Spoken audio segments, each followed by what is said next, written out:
Welcome to my channel. இந்த மாதிரி பழைய பானை உங்கள் வீட்டில் இருந்துச்சுன்னா, நம்ம என்ன செய்யலாம், கொஞ்சம் பெயிண்ட் பண்ணிவிட்டு இந்த மாதிரி பானையில் கூட நம்ம வந்து மணி பிளான்ட் வளர்க்கலாம். இங்கே பாருங்கள், எங்கள் பக்கத்து வீட்டில் ஒரு பாட்டியம்மா இருந்தாங்க. அவங்களோட பானை இது. அதை கொஞ்சம் நான் வாங்கி அதை பாருங்கள், மணி பிளான்ட் வச்சுருக்கிறேன். மணி பிளான்ட் வந்து நல்லா வந்துட்டுருக்கு. மணி பிளான்ட் நமக்கு ஒரு பீஸ் இருந்தால் கூட போதும். நம்ம தண்ணியில் வச்சாலும் சரி ரூட்டு ஃபார்ம் ஆகிடும். அதே மாதிரி தரையில் வச்சாலும் இது நல்லா ரூட்டு ஃபார்ம் ஆகி நல்லா அழகாக வந்துடும். இதுலேயே நிறைய வெரைட்டிஸ் இருக்குது. மணி பிளான்ட் வச்சோம்னா நமக்கு அதை நிழல்லையும் வைக்கலாம். ரொம்ப சன்லைட்டில் வைக்க தேவையில்லை. கலர் ஃபேட் ஆகிடும்.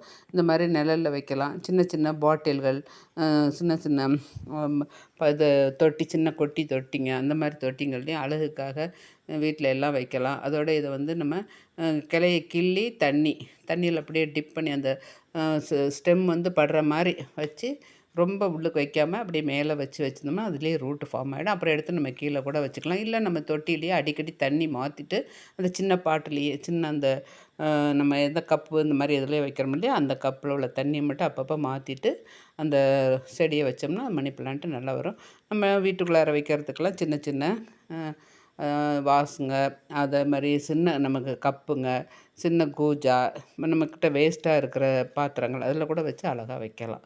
இங்கே பாருங்கள், இது இந்த பாட்டில் வச்சுருந்த மண்பானை. இது மண்பானை வந்து நமக்கு என்னென்னா, நல்லா அதில் மண்ணில் செய்கிறதுனால காற்றோட்ட வசதி, அந்த வேருக்கு நல்ல காற்றோட்ட வசதி இருக்கும். அதே நேரத்தில் இது வந்து கூலிங்காக இருக்கும். அதனால் செடி வந்து ஈஸியாக வாடாது. நல்லா 2 நாள் தண்ணி விடலைன்னா கூட ஓரளவுக்கு அப்படியே அது இருக்கும். ஏன்னா அது காற்றோட்ட வசதியோடு நல்லா ஒரு கூலிங்காக இருக்கும் இப்போ மண்பானைங்கிறது. அதனால் வந்து நமக்கு நல்லா அழகாக வந்துடுது. இங்கே பாருங்கள், இது நல்லா என்னோடய மண்பானையில் வந்து நல்லா இது வந்திருக்கு பாருங்களேன்.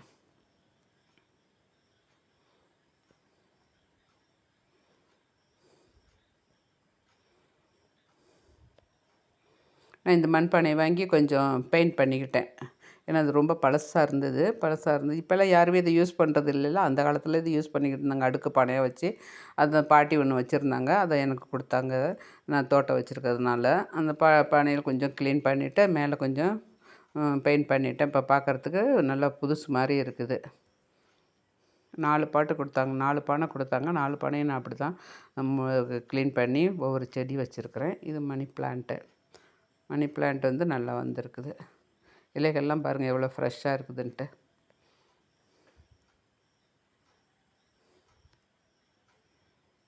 மணி பிளான்ட் வந்து நமக்கு பார்க்குறதுக்கு இலைகள் வந்து ஃப்ரெஷ்ஷாக இருக்கிறதுனாலையும், எப்பயுமே நமக்கு தளதளன்னு இருக்கிறதுனால நமக்கு இப்போ அதை பார்க்கும்போது ஒரு மன மகிழ்ச்சி ஏற்படுது. அதே மாதிரி இதில் வந்து ஈஸியாக கிளைகள் வந்து நிறைய கிளைகள் வந்து படர்ந்து பார்க்குறதுக்கு நல்லா அழகாக இருக்குது. தேங்க்யூ. உங்களுக்கு இந்த சேனல் பிடிச்சிருந்துச்சின்னா லைக் பண்ணுங்கள், ஷேர் பண்ணுங்கள், சப்ஸ்கிரைப் பண்ணுங்கள். பழைய பானைகள் உங்கள் வீட்டில் இருந்துச்சுன்னா இந்த மாதிரி நீங்கள் யூஸ் பண்ணலாம். தூக்கி போடுறதுக்கு பதில் இந்த மாதிரி யூஸ் பண்ணால் ரொம்ப நல்லா அழகாக இருக்குது.